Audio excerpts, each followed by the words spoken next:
Casi de casa, ¿no? Sí. La verdad que agradecido con Dios por la oportunidad, como siempre, nos da a nosotros de estar acá con ustedes y nos gozamos. ¿Por qué puede ser? Estamos en una nueva casa que Dios les ha dado a ustedes para que se gocen. Entonces nos venimos de Panamá a gozarnos con ustedes en tiempo de alabanza, de adoración y estar con ustedes. Reciban saludos de mi esposa y de mi familia, que también le conoce a ustedes, y agradecido por la gentileza, por la atención de su pastor, como siempre, de atendernos acá en Lima y gozarnos con ustedes, familia.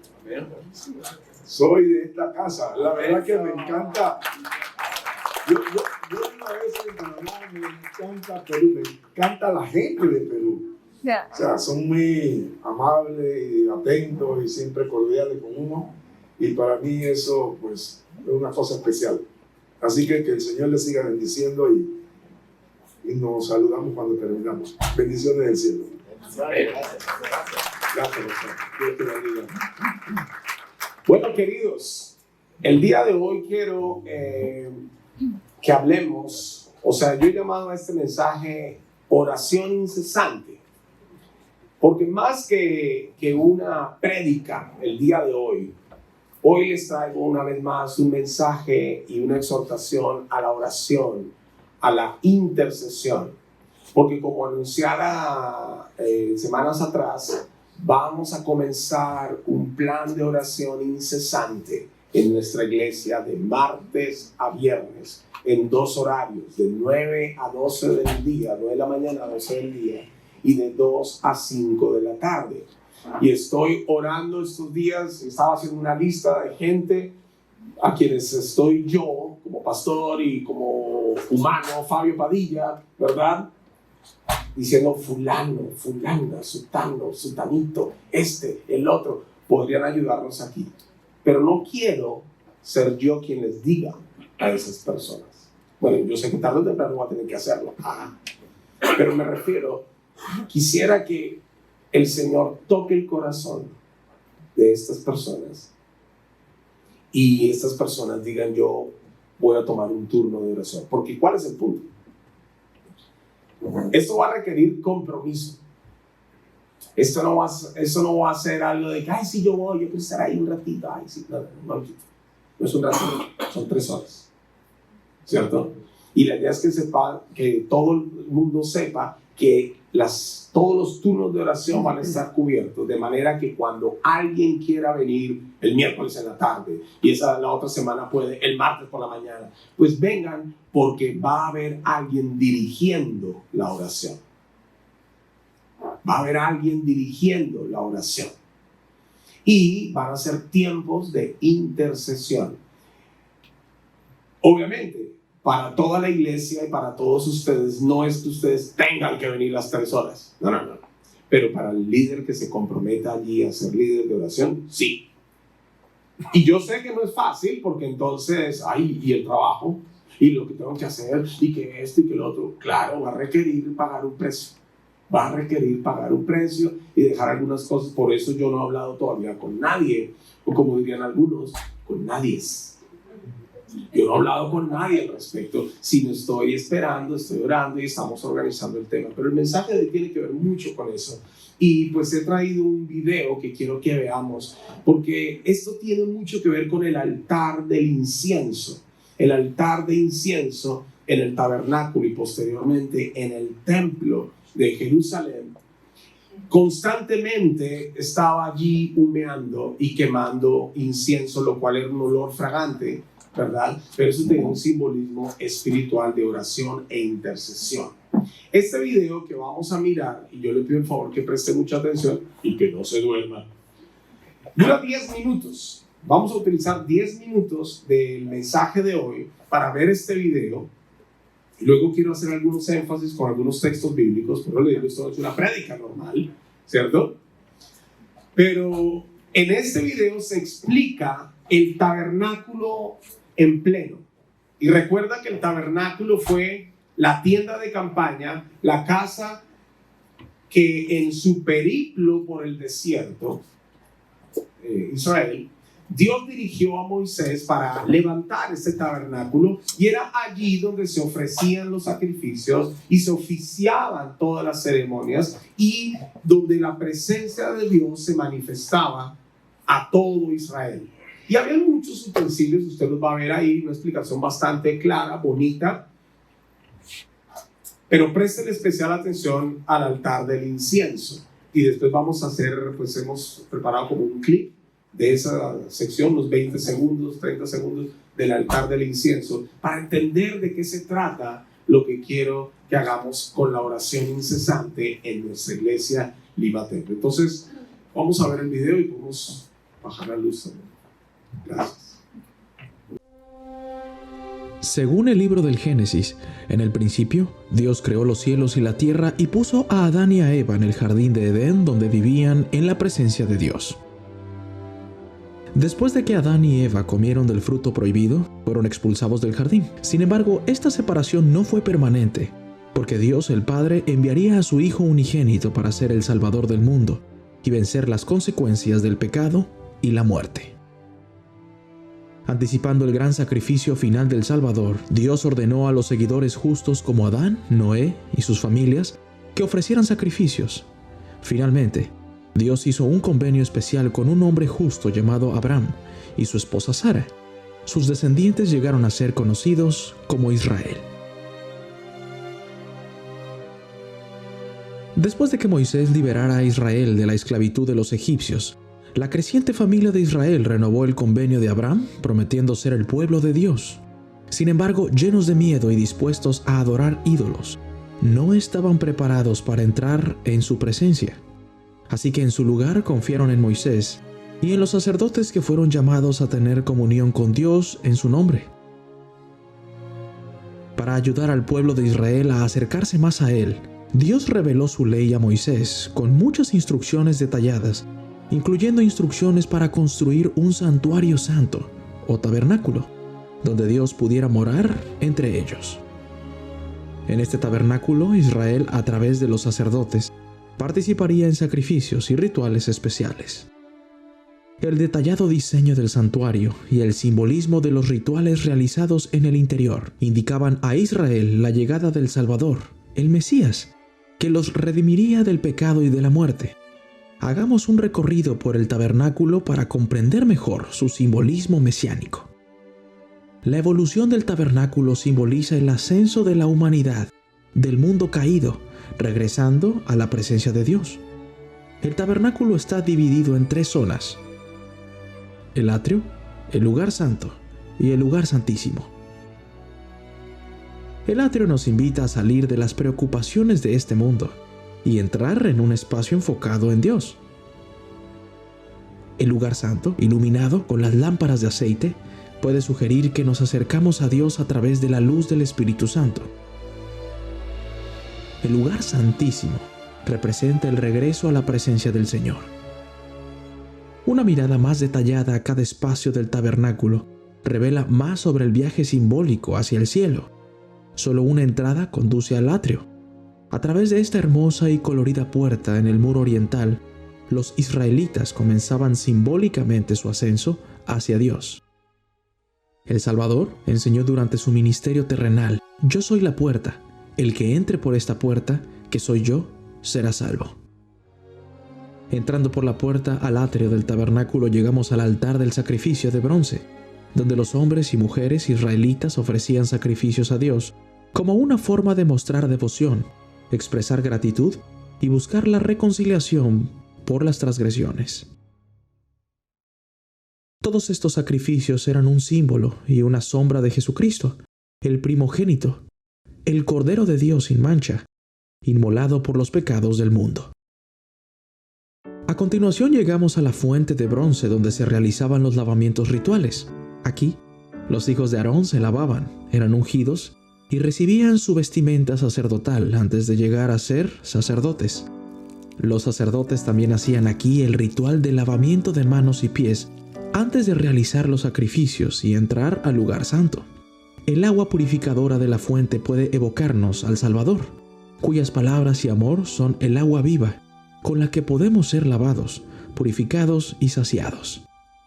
Ahora entramos por la puerta de la tienda al lugar santo, en una ascensión simbólica más cercana a la presencia del Señor.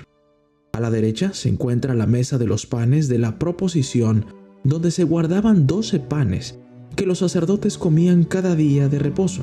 La tradición dice que sobre la mesa también se colocaban una jarra de vino. El pan funciona como un recordatorio de nuestra necesidad de ser nutridos espiritualmente por Jesucristo, quien declaró: «Yo soy el pan de vida».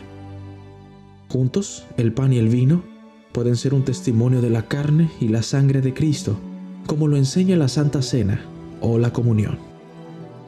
En el lado sur del lugar santo se encontraba la menorá de oro o candelabro de aceite. La menorá tenía 7 ramas, cada una decorada con flores de almendro, brotes y capullos. Cada noche los sacerdotes arreglaban, reabastecían y se aseguraban de que las lámparas ardieran con aceite de oliva puro. Esta era la única fuente de luz en el lugar santo y nos recuerda a Jesucristo cuando dijo: «Yo soy la luz del mundo». Luego llegamos al altar del incienso, donde un sacerdote quemaba incienso cada mañana y cada tarde delante del velo. La posición del altar frente al lugar santísimo muestra la importancia de la oración en la preparación para entrar en la presencia del Señor. Así como el dulce humo del incienso se eleva hacia el cielo, también las oraciones de los justos se elevan hacia Dios, acercándolos a Él. El velo de lino separa el lugar santo del lugar santísimo. Sobre este velo están bordadas unas figuras llamadas querubines, que resguardan simbólicamente la presencia del Señor. Cuando Cristo fue crucificado, el velo del templo de Herodes se rasgó en 2, de arriba a abajo, lo que significa que a través del sacrificio del Salvador, el camino estaba ahora abierto para que todos entraran en la presencia del Señor. El escritor de Hebreos enseñó que gracias a Cristo podemos entrar confiadamente en el lugar santísimo por el camino nuevo y vivo a través del velo, esto es, de la carne de Cristo. Ahora entramos al lugar santísimo, que éste representa el propósito principal de vivir en la presencia misma de Dios. En el centro se encuentra el arca del convenio, el objeto más sagrado del tabernáculo. Encima del arca estaba la cobertura, a menudo llamada el propiciatorio o el asiento de la expiación. Con 2 querubines hechos de oro macizo, estos mismos extendían sus alas sobre el arca, custodiando simbólicamente el lugar donde moraría la presencia del Señor. Dentro del arca se guardaban objetos sagrados, incluida la vara de Aarón, una vasija de maná y las tablas de piedra de la ley, entregadas a Moisés en el monte Sinaí. Solo una vez al año, en el día de la expiación, el sumo sacerdote entraba en el lugar santísimo. Allí rociaba la sangre del sacrificio sobre el propiciatorio, simbolizando que a través de la sangre del Cordero de Dios, Israel podría obtener misericordia y la oportunidad de vivir una vez más en la presencia de Dios. Aunque a los hijos de Israel no se les permitía entrar al lugar santísimo, el sumo sacerdote los representaba. Jesucristo es nuestro gran sumo sacerdote, quien intercede por nosotros ante el Padre. Durante el tiempo de Israel en el desierto, el tabernáculo se trasladaba de un lugar a otro como una construcción portátil. Finalmente, fue reemplazado por una construcción más elevada y permanente llamada el Templo de Salomón, construido siguiendo el modelo del tabernáculo. El Templo de Salomón fue el tesoro más preciado de Jerusalén durante casi 400 años, hasta que los babilonios lo destruyeron. 70 años más tarde, se reconstruyó un segundo templo siguiendo el mismo patrón, que Herodes el Grande remodeló a fondo durante el primer siglo. Fue aquí donde Jesús, el profetizado Salvador del mundo, fue traído cuando era un niño. Nació en el mundo para cumplir la ley de Moisés y completar el plan de Dios para abrir el camino de regreso a su presencia a través de un nuevo convenio. En la última cena, Jesús enseñó a sus discípulos acerca de este nuevo convenio que fue posible gracias a su sufrimiento y muerte. Al día siguiente, mientras Cristo, el supremo Cordero de la Pascua, colgaba de la cruz, ofreció un sacrificio que liberaba a todos del pecado y de la muerte. reemplazando la necesidad de sacrificios de animales. A partir de este momento se pediría un nuevo tipo de sacrificio a los seguidores de Dios, el de un espíritu contrito y un corazón dispuesto a volverse y a seguir a Jesús. El antiguo tabernáculo que se convirtió en el templo de Jerusalén, con todos sus sacrificios y rituales, estaba centrado en Cristo, su vida y ministerio que culminaron en su muerte y resurrección. Cumplieron todas las leyes y ordenanzas y muestran el camino que nos llevará de regreso a nuestro Padre Celestial. Y estamos en esto porque el año pasado, mientras me encontraba en Medellín, Colombia, en la cumbre regional de la iglesia cuadrangular, fui con varios hermanos y líderes de nuestra iglesia aquí. El Señor en un tiempo de oración y adoración allí, puso eso en mi corazón, que deberíamos nosotros levantar un altar de incienso entre nosotros. Y pues no vamos a construir un altar de incienso y no vamos a quemar incienso acá, sino, ¿me entienden? La oración. Levantar la oración. Y sería genial que pudiese ser 24/7, pero vamos por partes. Vamos a empezar con turnos de 3 horas. La mañana, la tarde. Pero ¿cuál es el propósito? El altar de incienso estaba previo a cruzar el velo, donde ya era la separación del lugar santo con el lugar santísimo. El altar de incienso estaba allí puesto. ¿Puedes poner ese clip, por favor? Luego llegamos al altar del incienso, donde un sacerdote quemaba incienso cada mañana y cada tarde delante del velo. La posición del altar frente al lugar santísimo muestra la importancia de la oración en la preparación para entrar en la presencia del Señor. Así como el dulce humo del incienso se eleva hacia el cielo, también las oraciones de los justos se elevan hacia Dios, acercándolos a Él.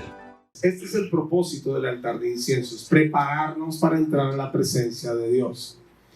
Y hay algo con esto de la oración en este lugar. Como estamos recién en este lugar, volviendo a nuestro lugar, porque si todos sabemos que la iglesia estaba en esta cuadra, o los que no saben porque vienen por primera vez o algo, les cuento la historia rápidamente. La iglesia estaba en esta cuadra, Lembeque, desde el año 2008, y en el año 2020 vendimos la propiedad a Edifica, que compró toda la manzana y construyeron el edificio que hoy vemos con la iglesia aquí. Y estamos recién aquí desde el 5 de noviembre. Entonces, ¿qué significa eso? Algo que Dios también habló a mi corazón y dijo que hay que establecer una presencia espiritual en ese lugar.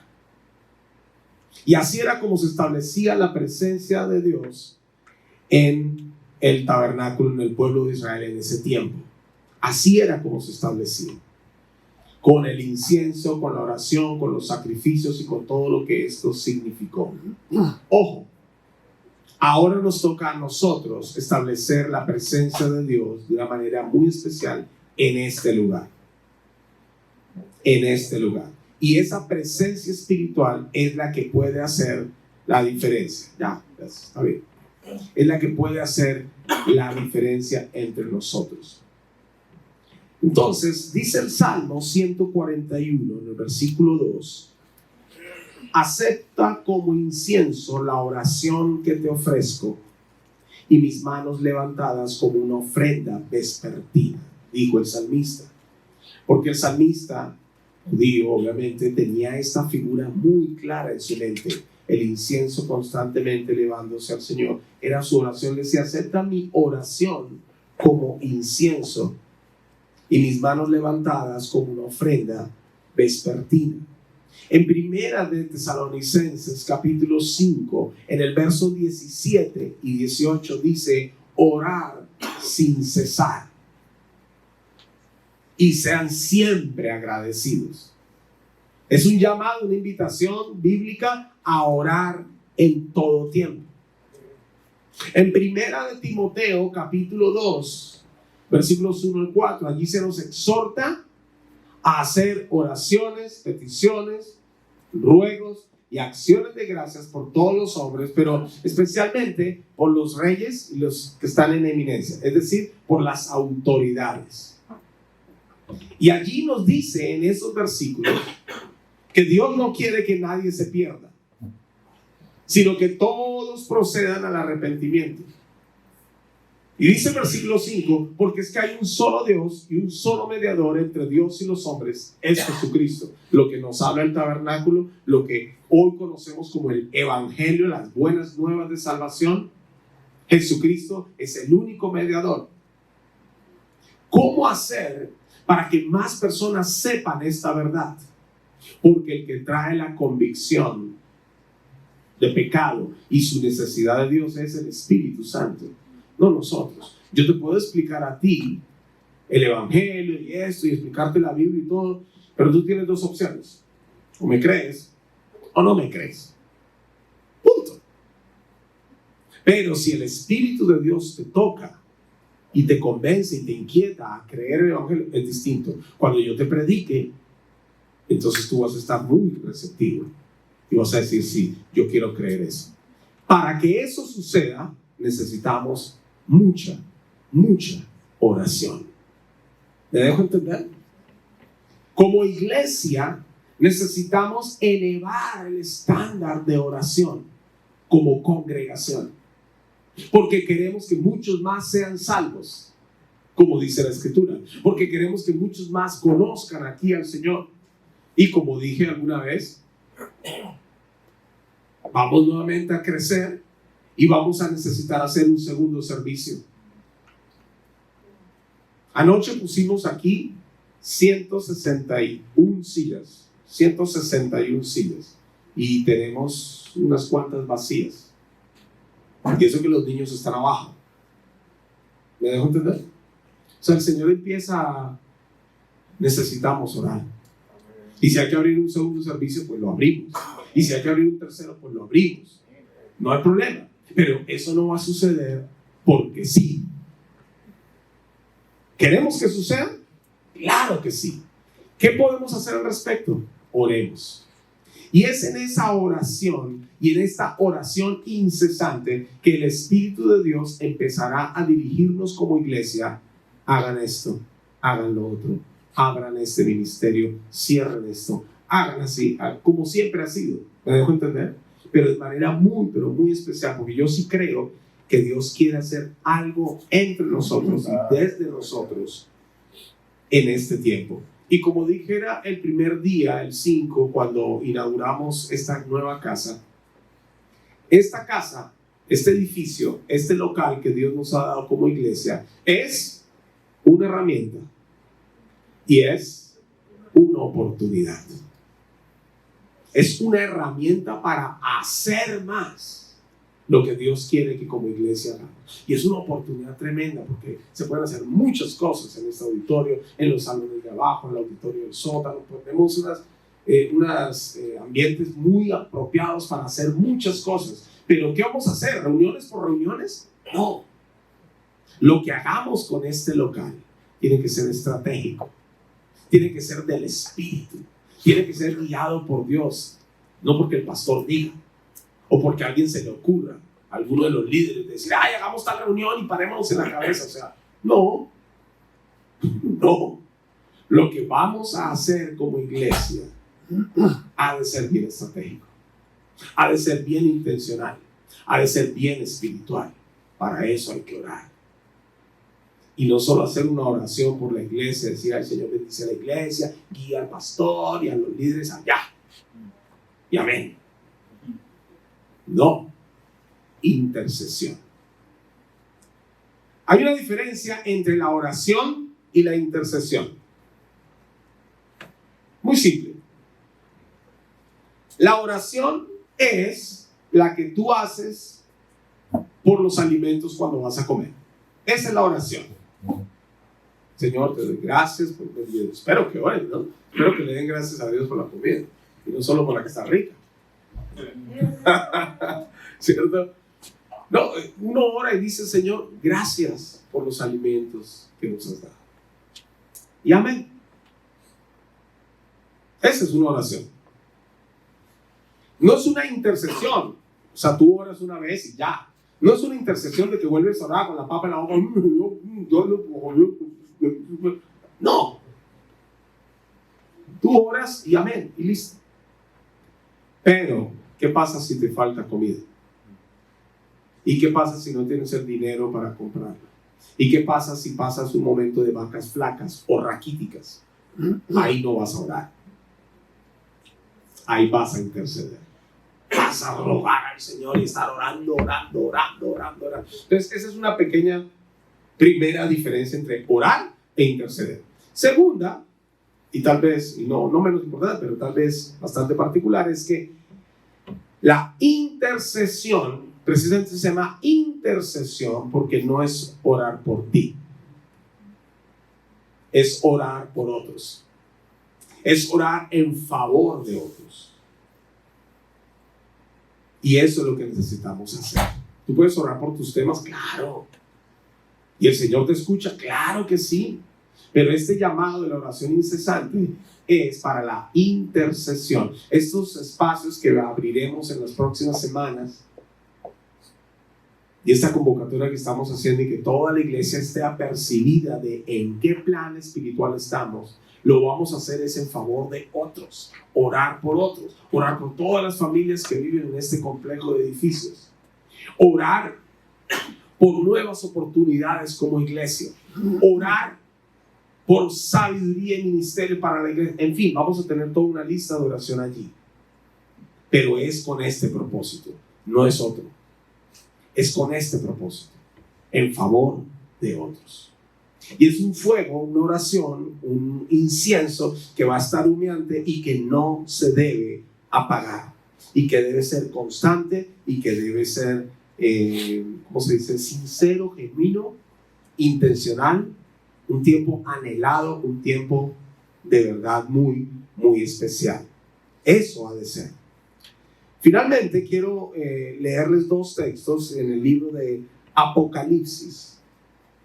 Bueno, perdón, antes de ir al Apocalipsis, déjenme hacerle un comentario más. El apóstol Pablo no solo exhortó en Timoteo y en 1 Tesalonicenses, versículos que ya les mencioné, sino también en Filipenses capítulo 4, el versículo 6 y 7, si usted recuerda, dice allí: por nada estén afanados, sino que sean conocidas sus peticiones delante de Dios, con oración, ruego y acciones de gracias, gratitud. ¿Y qué dice? Que a cambio de eso, la paz de Dios, que sobrepasa tu entendimiento. O sea, la paz de Dios es una paz que no se puede entender fácilmente. O sea, porque uno puede estar con muchos problemas y dificultades, pero aún así tiene paz. La paz de Dios hace eso, supera tu entendimiento. Dice que la paz de Dios supera tu entendimiento, guardará tu mente y tu corazón.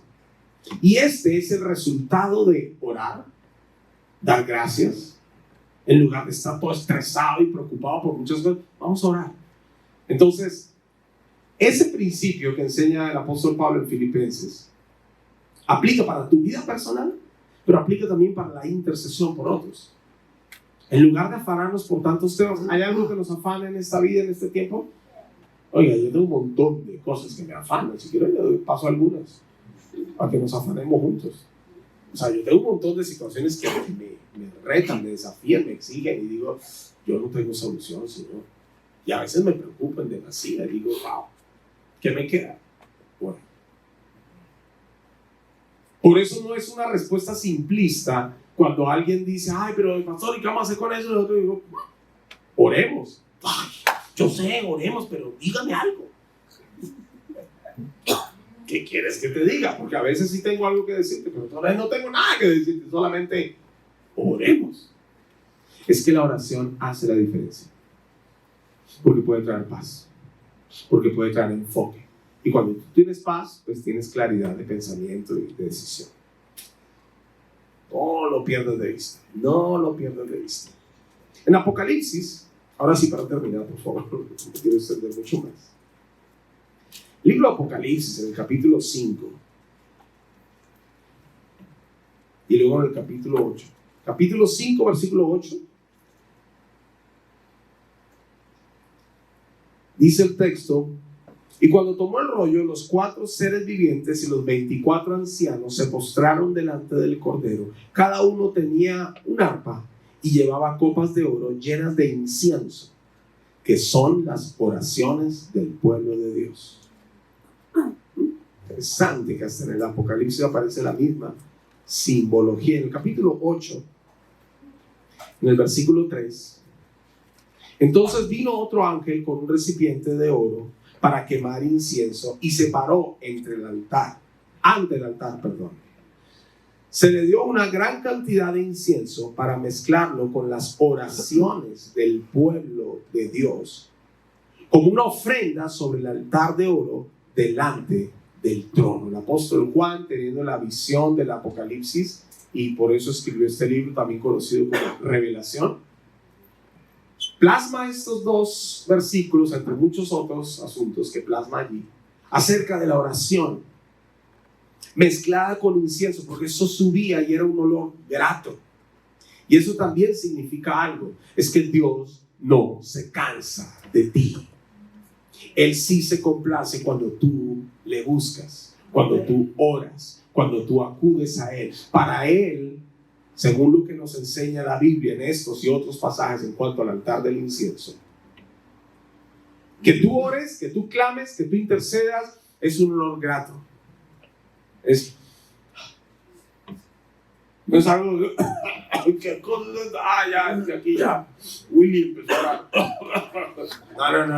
No. Cuando Willy empieza a orar, el Señor dice olor grato. Y así es la oración. ¿Sí o no, Willy? Así es la oración.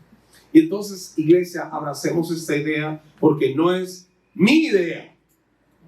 Yo estoy transmitiendo esto porque estoy convencido que el Señor quiere que vayamos más allá del tema de oración e intercesión como congregación. Yo quisiera que para cerrar este tiempo pudieses orar con 2 o 3 personas alrededor tuyo en esta dirección. Señor, que avancemos como iglesia intercesora y que tú levantes de entre nosotros a estas personas dispuestas a tomar esos horarios, a decir: yo me comprometo el martes en la mañana, yo martes en la tarde, yo miércoles en la mañana, yo miércoles en la... Y estar ahí una persona firme, clave, todas esas 3 horas cada día. Esto va a ser importante y determinante. Así que yo te animaría a que oremos en grupos de 2 o 3. Yo voy a orar primero por ustedes y quiero cerrar este momento, pero luego animarles a orar ahí con 2 o 3. Y oren unos por otros y oren por este propósito como iglesia. ¿Estamos? Padre Celestial, gracias por tu misericordia y gracias por tu gracia y por la oportunidad que nos das de enfocarnos en la oración incesante. Y yo te pido, Señor, tu favor sobre cada uno de los presentes, que puedan disponer su corazón, su tiempo y su voluntad, Señor, para la intercesión como iglesia, como congregación. Te bendigo, Señor, por sus vidas. Te anticipamos un buen tiempo en el nombre de Jesús. Amén. Entonces, por favor, reúnete con 2 personas alrededor tuyo o 3. Oren en esta dirección, oren unos por otros, y con eso estamos despedidos. Que Dios los bendiga.